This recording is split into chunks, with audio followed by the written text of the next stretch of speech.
Pilipinas, buong mundo. Pahiram po ang inyong konting oras. My name is Olimar and welcome sa RD Talks! So for today's talk guys, makakasama po natin yung isa sa mga pinakamaganda. Nakus naman. Ayan. Siyempre nakikita nyo po si Ma'am Vina Morales. Salamat. Ayan. So may something tayong tanong po sa kanya. Ano ma'am? Yes. Pwede po ba? Oo naman. Pwede. O sa lahat ng mga nanonood ngayon, kumusta ho kayo? Sana nasa mabuti kayong kalagayan. Ayun. Yes po. Yan, maraming salamat madam. So question ko ma'am. Yes, eto na. Hindi naman siya nakakaloka. Charing.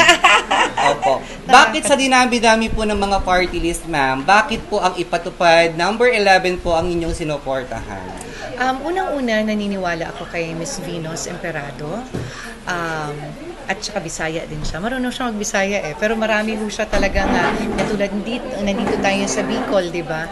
Ako, naniniwala ko dahil marami siyang natulungan even though wala pa siya sa posisyon. Talagang ang aim niya is makatulong sa mga manggagawa.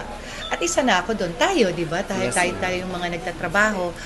So marami siyang advocacy na pinaniniwalaan ko at alam kong marami pa siyang matutulungan. Unang-una, I am very supportive when it comes to scholarships sa mga kabataan natin para sa mga next generations. And of course, sa ating mga guro na talagang nandiyan para gabayan yung ating mga estudyante. Also, yung police, kung alam naman ninyo na talagang marami na rin naipatupad si Miss Venus at sinusuportahan yung ating mga military, di ba? And not only that, actually tayong lahat na manggagawa, kaya nga po ang tawag po natin sa kanya ay boses ng manggagawa. Katulad ng sinabi niya, nararamdaman niya kung ano yung mga kailangan ng mga manggagawa kasi naging OFW siya for so many years.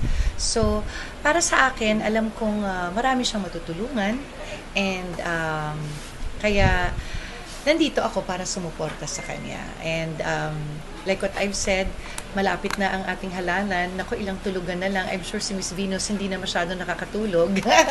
Pero alam naman natin na talagang marami namang sumusuporta sa number 11. Kaya tandaan natin yan, number 11, ipatupad party list.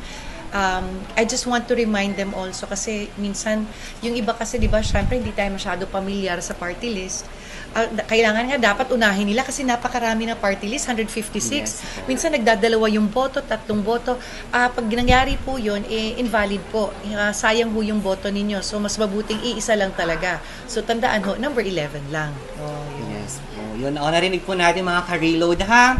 Ang sabi ni Ma'am Vina, isa lamang po ang iboboto pong party list. At sana po, paki-review po yung mga nagawa po ng ipatupad, number 11, para sa ganon, malaman po natin na ito talaga yung party list na number 1 po para po sa ating lahat. At simpleng message po ma'am, para sa mga followers po namin sa Reload 5.5, baka pwede po kayong magbigay. Ako na may nagpapasalamat sa iyo dahil nandito ka rin para sumuporta sa number 11. Marami po tayong mga kaibigan na nandito para sumuporta. Kaya ako'y iniimbitahan kayong lahat at i-remind po na iisa lang ang kailangan nating iboto. Number 11 lang po, ipatupad party list. Ito po ang aming first representative po ay si Miss Venus Emperado.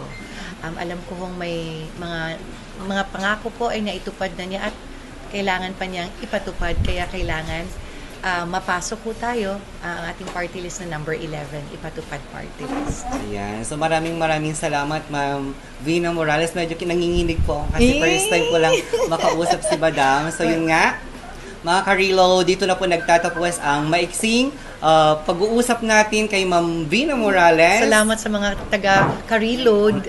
Yes po. Ito ang lagi nating tatandaan, life is a full of choices.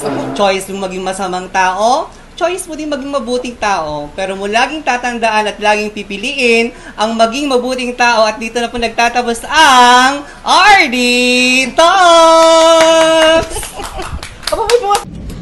Mga kababayan, Vina Morales po mula sa Ipatupad Party List. Sa darating na eleksyon, ipatupad ang tamang pagboto. Magtungo sa likurang bahagi ng balota, hanapin at i-shade ang number 11 para ipatupad ang mas magandang bukas. Tandaan, isang party list lang ang dapat iboto. Number 11 sa balota, Ipatupad Party List. Ipatupad ang solusyon.